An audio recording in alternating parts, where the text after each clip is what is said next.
This podcast brought to you by Extension Marketing. Check them out at extensionmarketing.com. You're like, we're ready. Do it. Bring it. Okay.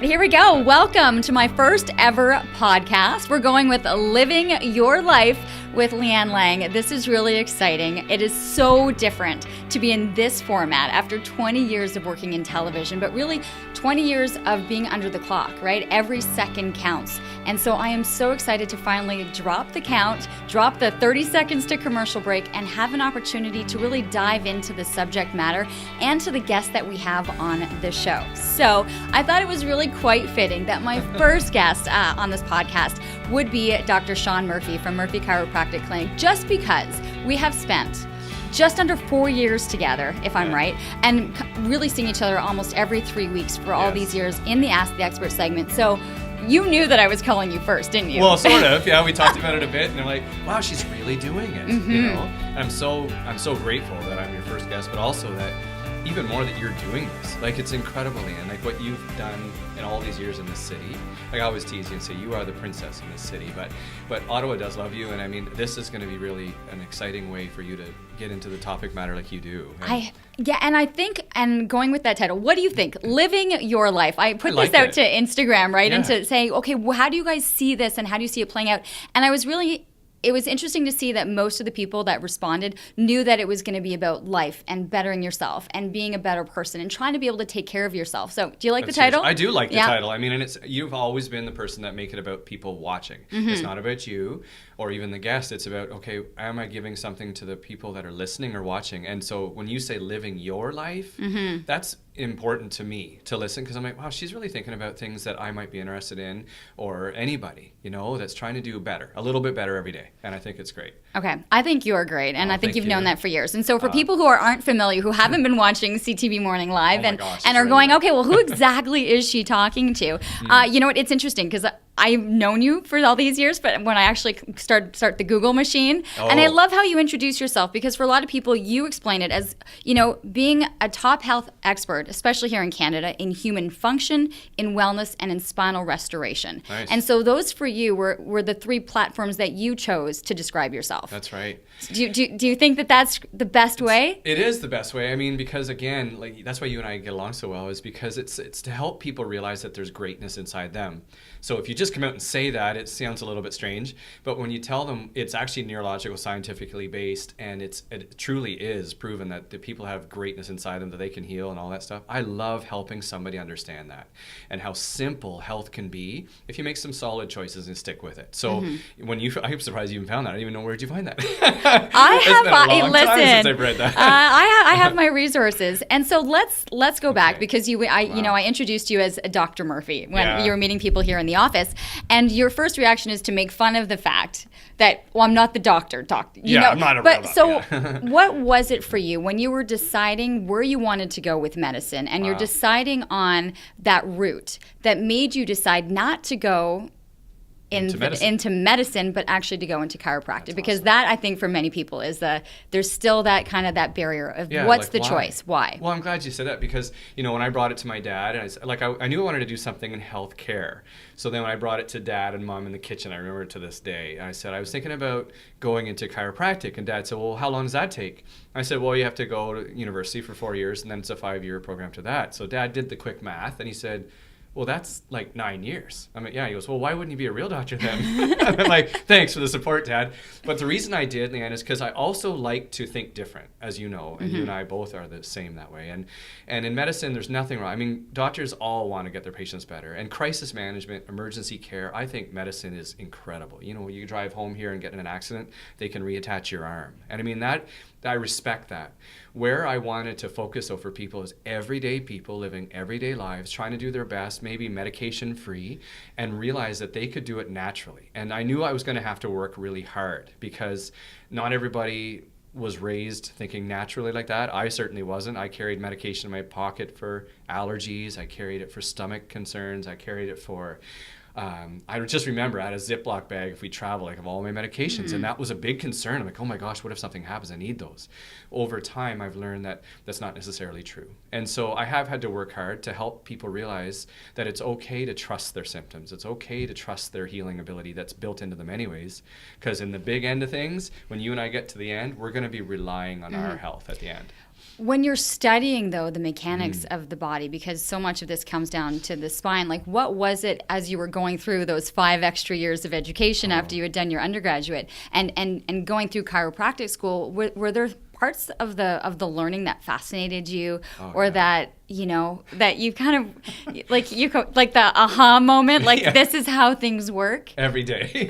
And you know, like they say, like the kid in medical school or medicine or in chiropractic, they think they have every disorder you ever talk about. You're like, that's me. That's what I have. And then the next day, no, now that's what I have. And then all the way through, you feel like you're the worst hypochondriac, because when you're describing illnesses and rashes and things, you're like, I've had that rash, like, you know, and so on and on you go. But everything fascinated me, because what I loved about chiropractic college is, yes, the basic sciences and your organic chemistries, that's all the same. You know, medicine and chiropractic, even massage, the first 2 years are very, very, very similar. I mean, you have to learn the stuff, the subject matter, it's very detailed. But then they start branching off, and so where chiropractic branches off into the nervous system a lot. The nerves are the big key for chiropractic. Medicine may go into pharmaceuticals, diagnosis a bit more, and those type of things, surgery and that.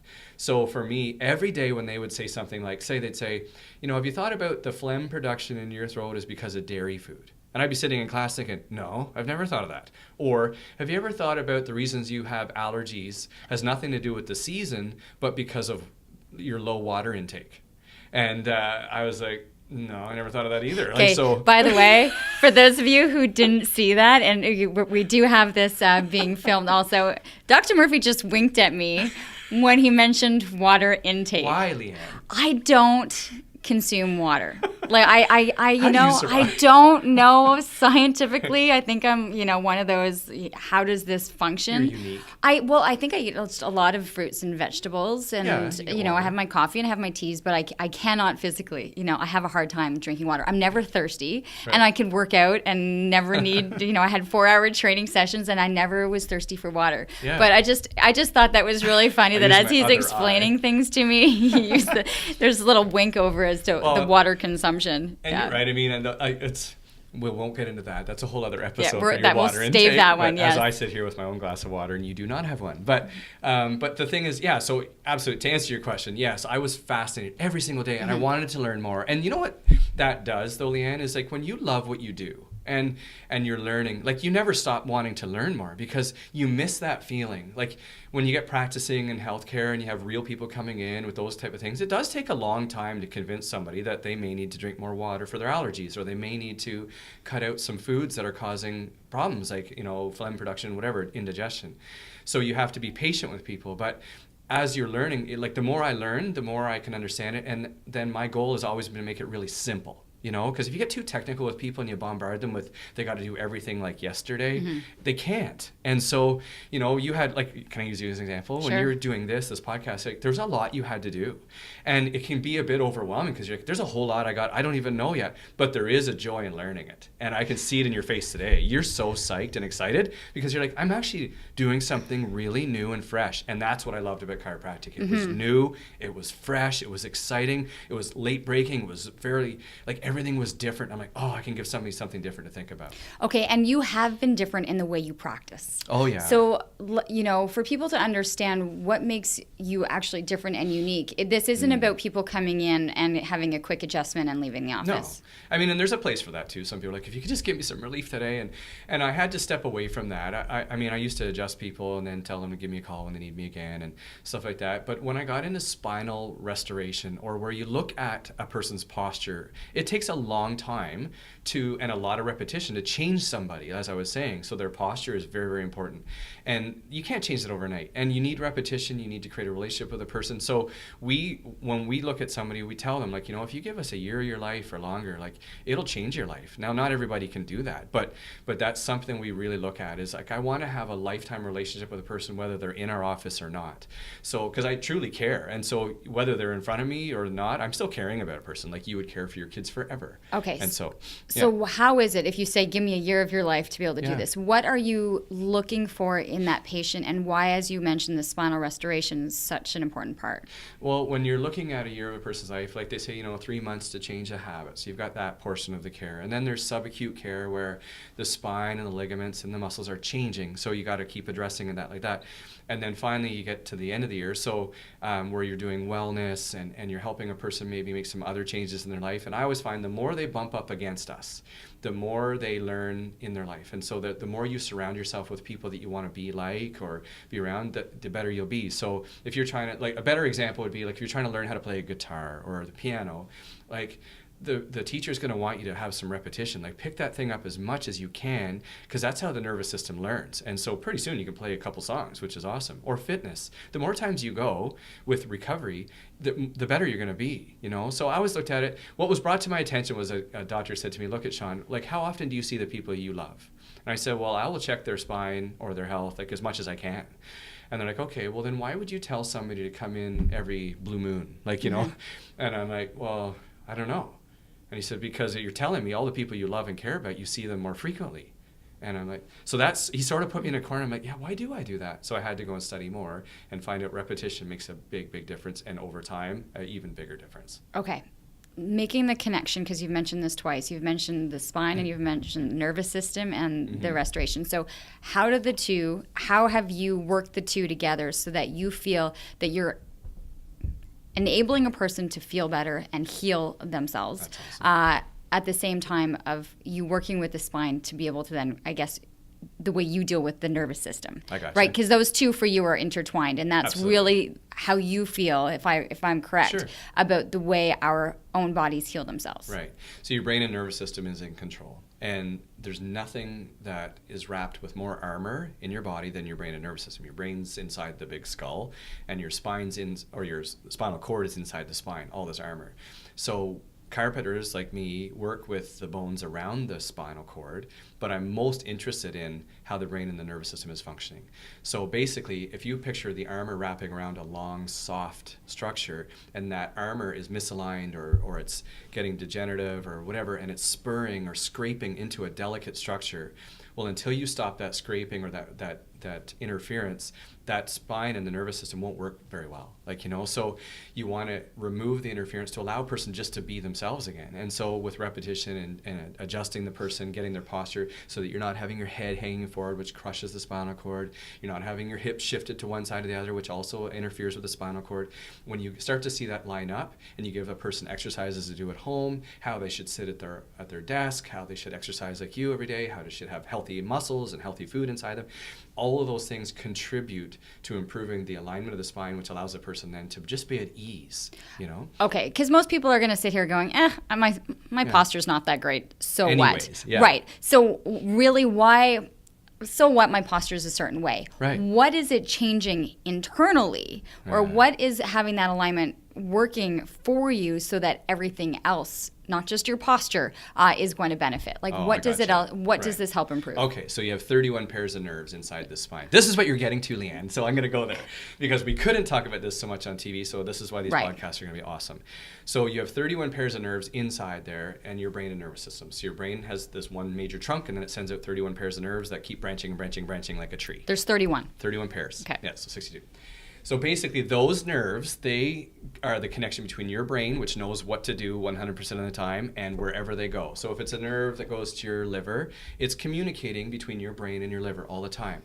If it's a nerve that goes to your stomach, which I love to use this example, because if you eat a muffin this morning, that muffin's going to hit your stomach. It's going to get down there. Then through the nervous system, like the stomach's going to stretch, it's going to send information to your brain and say, oh, by the way, this is a sugar, it's a starch, it's maybe there's a bit of protein in there if there's nuts. And so your brain goes, oh, okay, well then these are the type of enzymes that I'm going to tell your stomach to secrete to digest this thing. So you need a really clear pathway between that nerve and your brain and back again for that to happen. Simple, okay? Now, if there's interference in the spine between your stomach and your brain, well, that signal may not hit your brain very well. Or like some people have a hard time losing weight, their stomach is going to stretch and say, okay, I've stretched enough when you've eaten. But if that signal doesn't hit your brain fast enough, it's like that Thanksgiving, like you're like, I've overeaten now. By the time that signal hits my brain, I feel so stuffed. I should have known that 5 minutes ago, because we eat really fast. So the best way to make it simple is that all of those connections have to be clear. And so what I always communicate to patients is your spine, when it has the normal forward curve in the neck, a backwards curve between your shoulders, a forward curve in the bottom, and a backwards curve at the tailbone. When those are there, then you're at ease. And I say ease, like E-A-S-E. When there's misalignment and that's not there, and it's like your head's hanging forward, maybe your lower back's too straight, like we were saying, then you have dis, like D-I-S, hyphen ease. So that's where that word comes from, disease. Because Hippocrates, we're going to have a history lesson here, but Hippocrates said, look to the spine as the source of all illness. So he's the father of modern medicine. Mm-hmm. So he was saying, okay, I'm just telling you that all your diseases are going to come from something going wrong in the spine. And that's why I love it. So if you can get the spine back to normal, then the potential for disease goes way down. What have you seen from your own treatments of people who have come in with severe issues, have not been feeling well, are suffering from a certain disease? I mean, I know we've hit on a couple of these over the years, but that you've seen that there was no anticipation from them that correcting the spine was going to have any direct hit on the other things that were going wrong. That's right. I love pain because that's what you're saying. So when somebody has pain, they come in or they're too scared to come in. Okay, so I'll talk about the people that come in. Usually pain gets you to do something about it. So those people walk in, they have a primary goal of please help me with my pain. Yeah, I'm in so much discomfort that it got me through the door. Yeah, and I can't miss work. I got to lift my babies. I have to work at home, whatever it is. So I understand that. So there's three things. So that's a symptom. But I know that the symptom's there because the body's saying there's something wrong. So I have to find out what's wrong, okay? So in the process of finding out why that person has pain, we look at their function. Are they functioning properly? Do they stand well? Is their posture okay? No. Okay, so they're not functioning well either. Do they have weakness anywhere? Yes, in their arms or legs, certain muscles. Like, so we're really not functioning well. So then the third thing is the structure. So that's the deepest. I got to go right into the spine and say, okay, where along the spine is there a problem that might cause those two things? When I find that, I also tell the person, do you know the nerve that's sore that goes into your leg, say, causing your sciatica? A branch of that nerve also goes to your digestive tract. Did you know that? And the person's like, maybe that's why I'm having a hard time, with my indigestion or whatever. I'm like, yeah, probably it's the same branch, right? And then like, do you also know that nerve there's a branch of that same nerve that's hurting that goes to your bladder? They're like, well, every time I laugh, I leak a little. And I'm like, well, it's the same branch. So you're saying that whole nerve is got some irritation on it, so all the areas where that nerve goes are going to be affected. I'm like, yeah. So you've been blessed to know that you have pain to say, hey, do something about it. But in the process of finding that out, you found out also, hey, that's also why I'm dealing with bladder problems, digestive upset, and it's the same nerve that goes to the prostate in guys, uterus and ovaries in females. And so the person goes, well, and they start to elaborate more, Lianne. As they start to understand, they're like, well, gosh, if I'm honest with you, Doc, we've had a hard time getting pregnant. And I'm just wondering if that's the same nerve or same branch of nerves. If that nerve gets better or heals, will I have a better chance of having normal menstrual cycles? Or the guy would say, would I have a chance to see my prostate shrink? And I've seen both of those things in practice, and many chiropractors have. And you're like, well, as I'm taking care of the spine and see if that nerve improves, hey, how awesome is it that now you're pregnant with your new baby? And they're like, do you think it was this? I'm like, I think it was you. I think it was the way you're made. I'm blessed to be able to like have a part of that, and we team up with people. But I don't take the credit. Like I'm not going to say, oh, I helped you get pregnant. Well, certainly not going to say that. Or I'm not going to say, you know what I'm saying? But or your prostate. You played no part in that actual aspect of the conception. Like, yes. What happened there? But anyways, I'm embarrassed. But it is beautiful to see how the body functions when it functions at its best. The greatest story I've seen this year alone is a lady came in and she was sitting there and she had one of those little oxygen tanks you carry with yourself with the long clear tube to her nose. And she came in because she was having neck problems. And she said, but as far as my breathing, my father had breathing issues. He had oxygen, and my doctor told me I'll have this. I've had this oxygen tank for 10 years. I'm like, okay. So okay. Like, I can't wait to hear this story. Okay. This podcast is brought to you by Extension Marketing. They're a new breed of marketing agency that acts as your virtual marketing department, designing and implementing cost-effective marketing strategies that will grow your business. I can speak to this personally, as I've been using the Extension Marketing team to help me launch and grow my business. Founder Pat Whalen has been a lifesaver for me, a genuine coach guiding me along the way into uncharted territory. Tell them you're a friend of the show and receive a free 1-hour consultation. Check them out at extensionmarketing.com. I'm going through it. I'm like, well, let's check your neck. I understand you have pain. She goes, and I won't even be able to lie down on the table, Doc. If you're going to be able to check everything, I'm going to have to sit up for it because I need. And so the whole time I hear this oxygen tank going, psh, psh, And so I'm talking over this machine.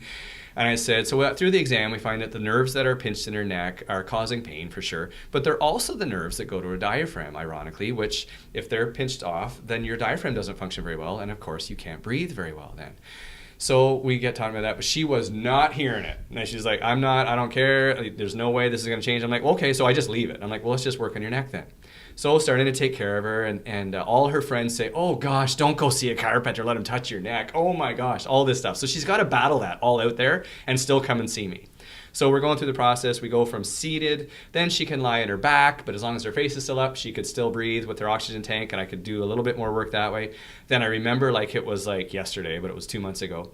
She's lying face down on the table, and there's no oxygen tank. And I came in, and I'm like, hey, what are you doing? And she's like, I'm laying face down. And I'm like, I noticed. I was like, what are you doing? She goes, I haven't been able to lie face down for, I can't remember, 10 years. I'm like, oh yeah? And I said, where's your tube and your oxygen tank? She goes, well, that was the other news. I haven't used that all week, doc. And I'm like, you haven't used your oxygen tank? She goes, no. And I'm like, well, how are you here? And she goes, well, I left it at home. I'm giving it a try. I still have it.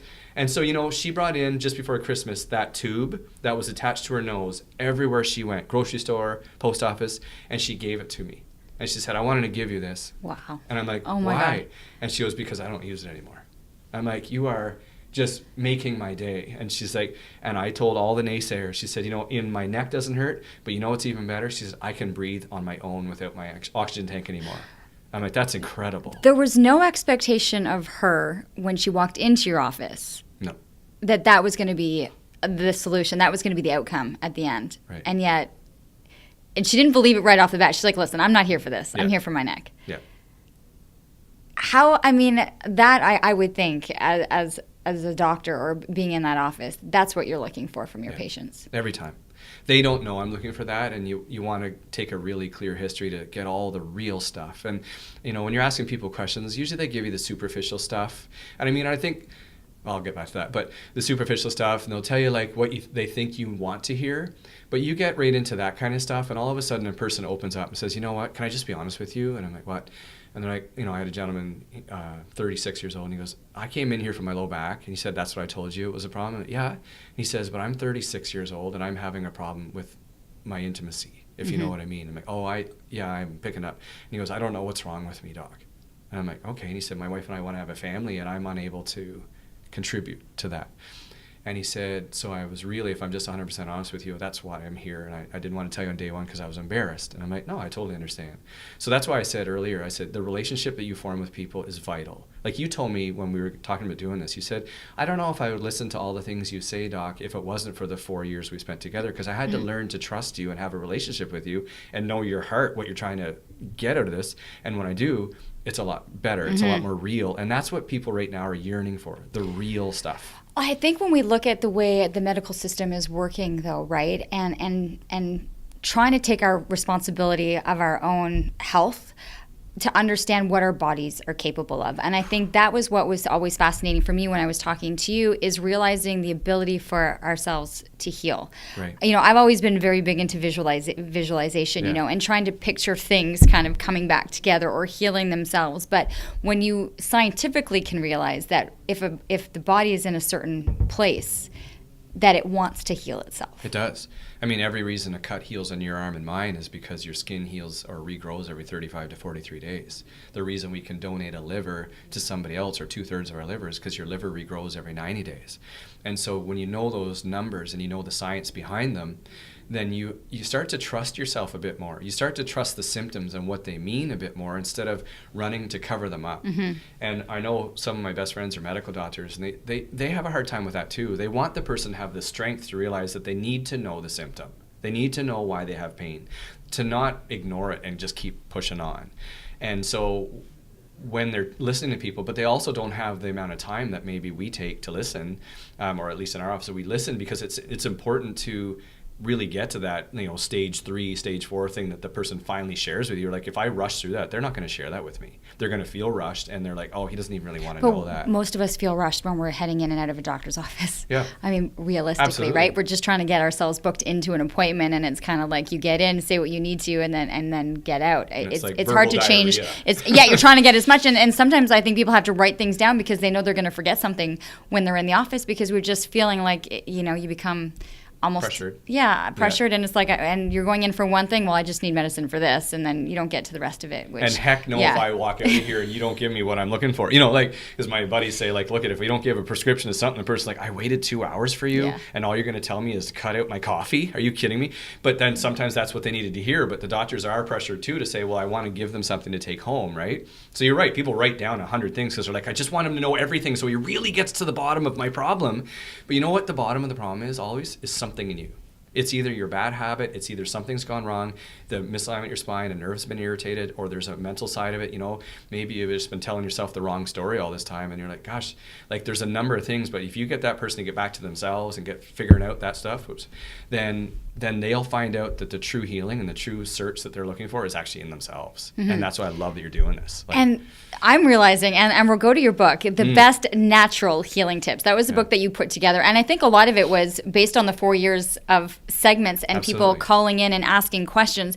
It became sometimes simple answers. I mean, I remember one of my favorite ones was the gout.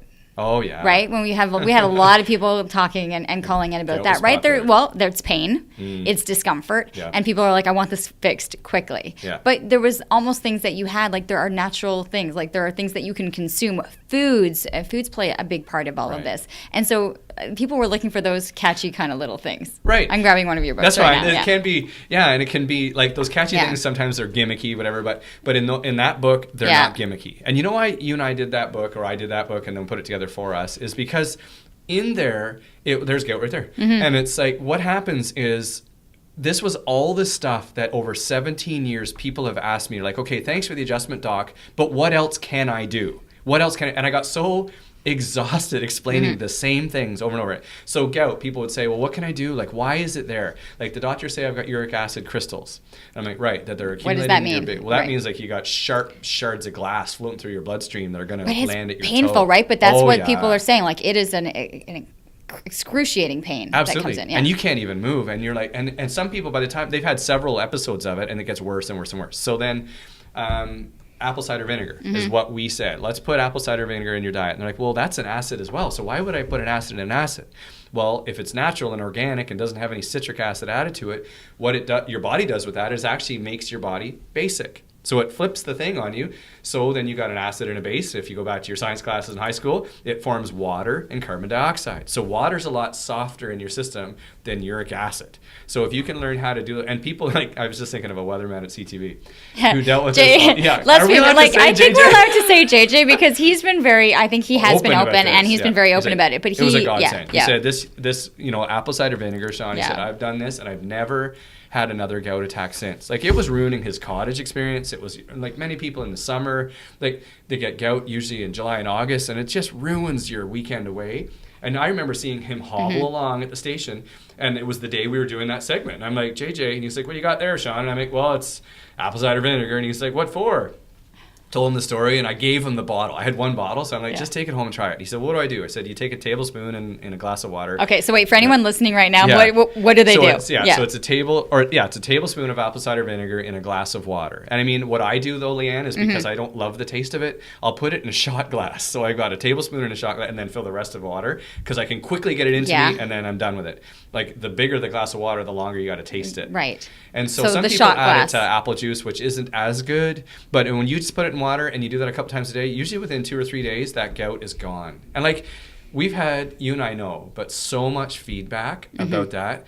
And like I'm proud of the fact, but I didn't invent it. Like I love being a facilitator, but like it seems so opposed to what I actually talk about with people like doing health with their spine. But it's nice to have those little tips at home because you know what? I used it. So I'm like, if it's good enough for me, and as my wife always says, well, hun, share it with people. Yeah. You did that. That's why it helped your toe. Yes, you get adjusted all the time, and yes, you eat healthy and drink water. But when things happen, people want to know, what can I do? And she said, well, tell them what you do. So that's why we did that book. I'm like, well, all these years, 17 years. So the book, I'm no author, okay? Like there's not a lot of stories, or it got right to the point. Every time, like shoulder pain, what do you do? Here's what we said, so they're very, very like anxiety. Well, I'm looking at the page right now, right? Because I think we did, and I remember doing one where it was really talking about the cortisol and the adrenaline and the different endorphins that come into the system and how that wreaks havoc when they're we're all over the place. Yeah, hormones. Cortisol is a stress hormone, which actually prevents your immune system from functioning.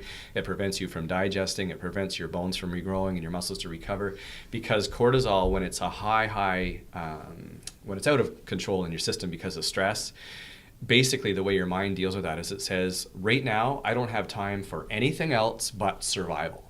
So it's going to shut down anything in your system that it doesn't need just to get through the stress. So if you're in a very stressful job, if you're in a very stressful relationship, whatever it is, you're going to be having cortisol going into your system because your brain's saying, I need to save you right now.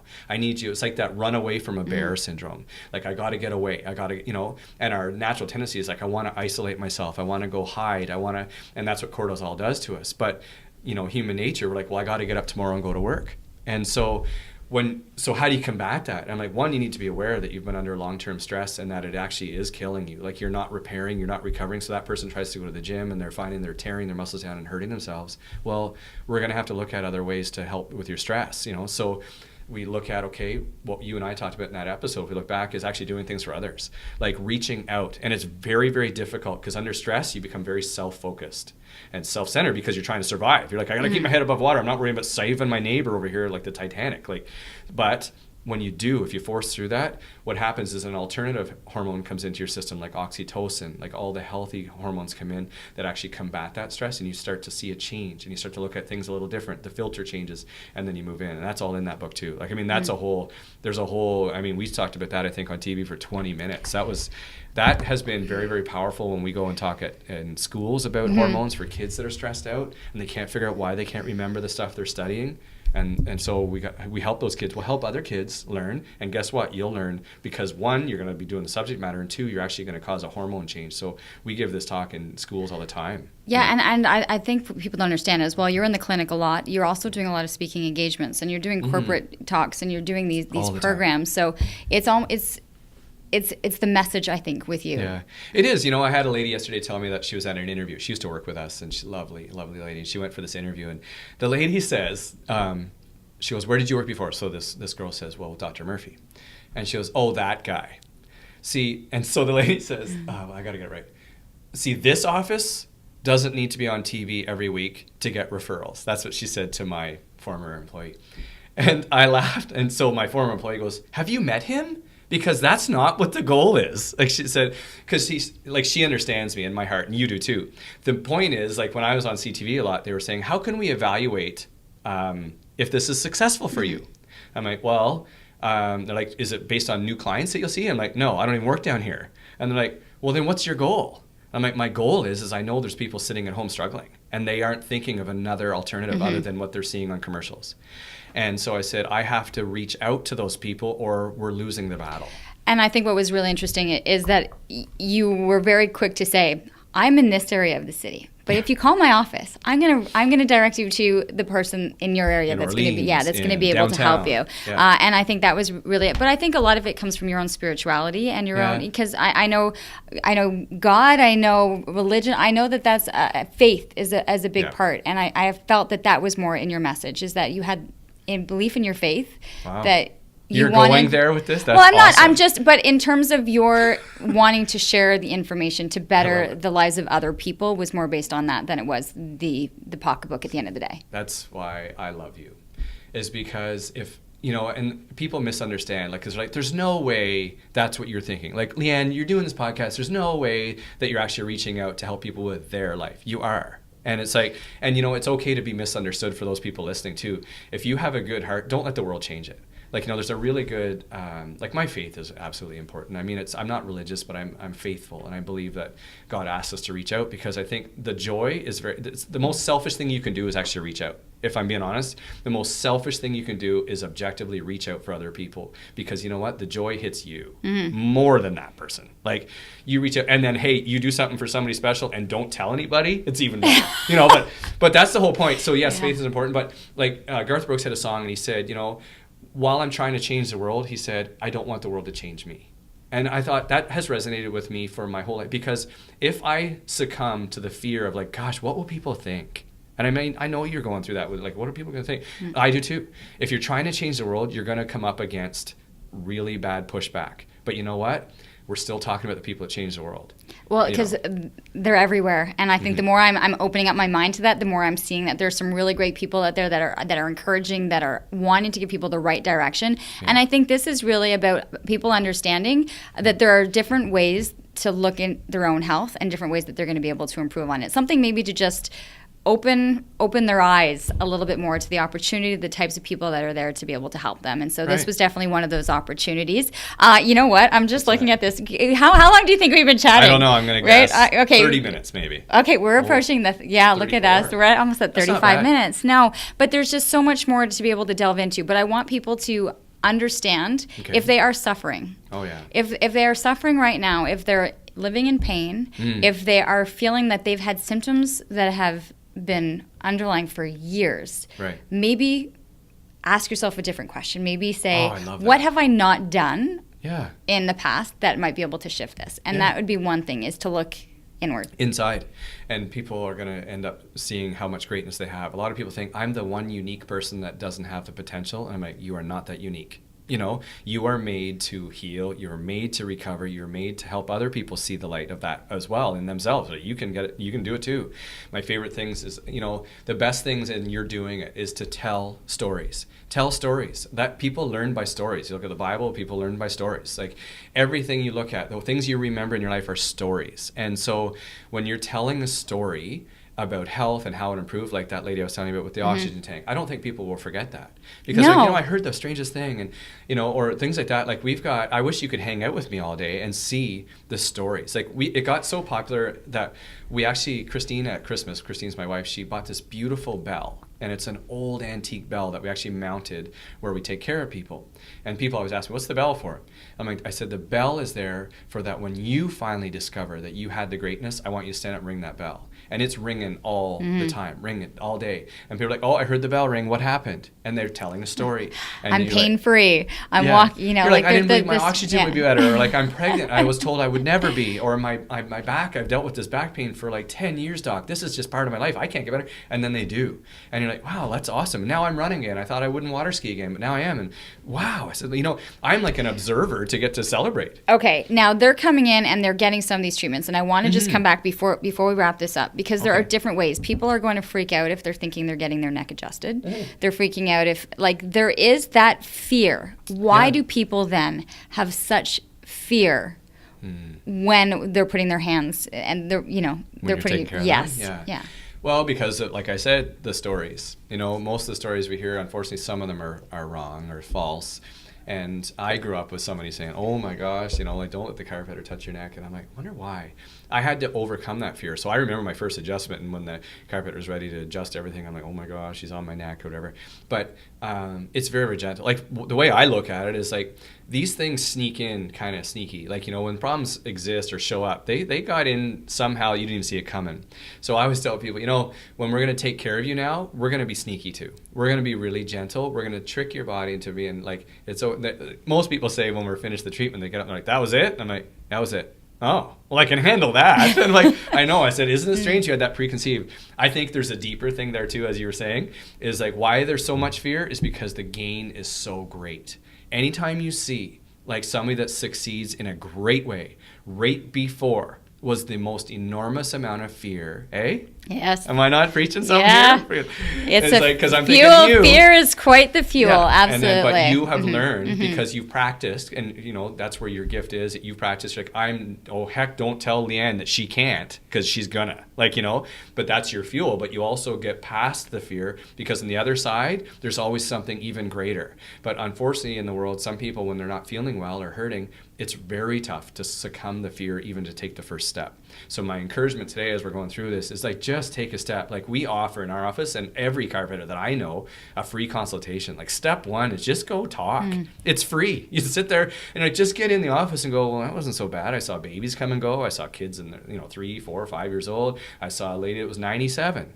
How do you adjust all those people and not cause problems? You're like, well, because we're not stupid. We also know that people are gentle. You have to be gentle. Where is the person? Where do you meet that person? How do you deal with, are they brittle or not? There's many tools in the bag. I'm not going to hit a tack into the wall with a no. ball peen hammer. And then next time we're going to have to hit on, because you've just mentioned that we're looking at our kind of frame right here, but we are Right. we will hit on next time. We'll talk about some of the younger children and how to kind of establish that when we're younger, and then talking about the 97-year-old that's coming out of your office. So things to definitely look forward to. But people can also find Dr. Sean Murphy, the best natural healing tips. Where can people find this? I know it's at the office, and that's the best way. Okay. Amazon.ca. Okay. I encourage people to go there. It's it comes for free shipping, I think, and it's excellent. And I search the best natural. As soon as you hit natural in that title, my thing pops up first. So I love it. So it's there, and it's like nicely done. You beat Google out on that one, right? I did. Okay, perfect. And then people can find more information about the clinic, Murphy Chiropractic Health Center.com. It's murphyhealthcenter.com. Oh, I didn't have the graphic. It for so many years, but that's true. I haven't said it in 2 months, that's so true. yeah. Murphyhealthcenter.com. It was an absolute pleasure to have you, and great. I'd love to be able to just chat like this. This is, I guess, we're finishing up the first ever Number Living one. Your Life with Lianne Laing, the first podcast. And of course, keep in mind, we are going to have a number of different experts. We've got doctors and dietitians, nutritionists and trainers, sleep specialists, all lined up, ready to be able to share their stories with you. That's awesome.